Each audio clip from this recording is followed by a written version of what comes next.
d'Air France de Air France, à cause des grèves, a annulé mon vol retour et du coup je suis tout seul à Buenos Aires pendant 4 jours. C'est toujours un peu énervant ce genre de truc, ça rend complètement dingue. Mais je vais essayer de prendre ça avec le smile et de voir comment je peux faire pour transformer ça en quelque chose d'intéressant.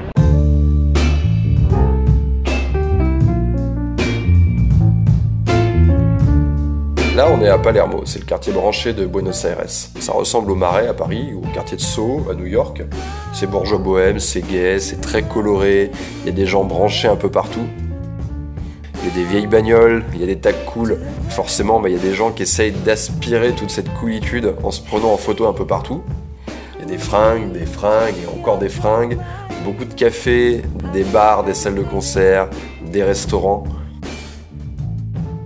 Alors c'est très agréable de se promener dans ce genre de quartier. On peut vite y perdre sa journée, à faire du shopping, à essayer de passer dans chacune des rues, en revenant sur ses pas en se disant que peut-être on a oublié un truc sur son passage. Moi ce qui m'interpelle c'est que ça se veut typique, ce genre de quartier, ça a l'air dans son jus mais en réalité c'est en permanente reconstruction. Il y a des gens qui travaillent d'arrache-pied pour créer de l'ancien.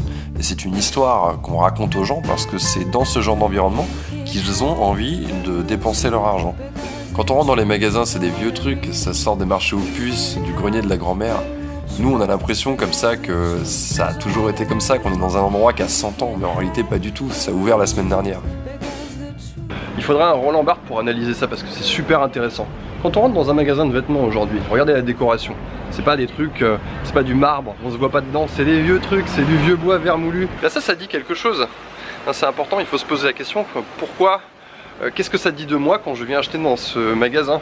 Parce que c'est pas seulement la sape qu'on achète, une personne qui a du fric, elle vient acheter à cet endroit parce que l'endroit lui raconte une histoire, il dit quelque chose et ça fait quelque chose de moi quand j'achète mon pantalon à cet endroit-là. Je me fais avoir à chaque fois. Touche pas à ce délicieux verre de vin tant que la viande n'est pas arrivée.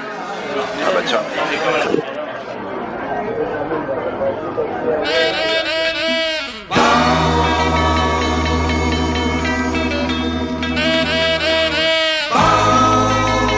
Allez, un petit conseil backpack. Quand vous voyagez solo, attendez le dernier moment pour faire votre réservation. Alors je sais, c'est un peu casse-gueule, surtout si vous arrivez un vendredi ou un samedi, mais ça peut être très intéressant, en particulier sur Airbnb, parce qu'il y a une petite option qui s'appelle le Smart Price, que beaucoup d'hôtes vont activer, qui permet en fait de baisser le prix du logement au fur et à mesure qu'on approche de la date fatidique. Ce qui vous permet, vous, de dormir dans un logement qui pourrait coûter 150 € la nuit à une cinquantaine d'euros la nuit. Regardez ce que ça donne.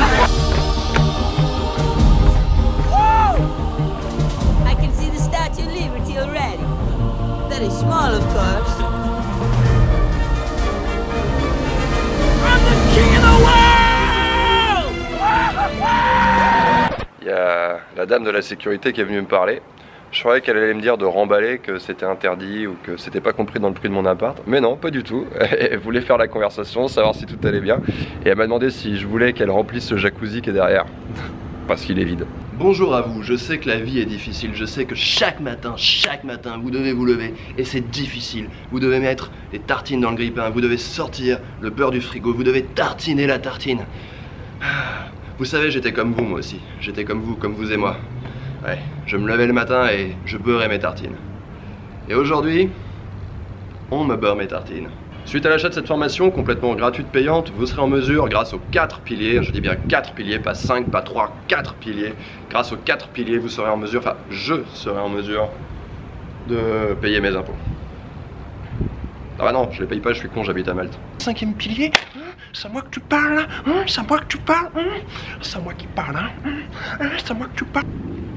Bon, il y a la dame de la sécurité qui est encore venue me parler pour me dire qu'il y avait des caméras partout ici qui voyaient que je faisais l'abruti depuis tout à l'heure. Et elle se demandait pourquoi. Voilà, elle avait des petits doutes sur ma santé psychologique. Pour le secret de la réussite, il n'y a pas 3000 solutions. Hein. Trouvez ce pourquoi vous êtes bon, ce qui vous fait vous lever le matin. 2, travailler comme un porc, travailler plus que les autres, essayer de faire mieux que les autres. Et normalement, normalement ça devrait le faire. Bon allez, ça suffit les conneries là.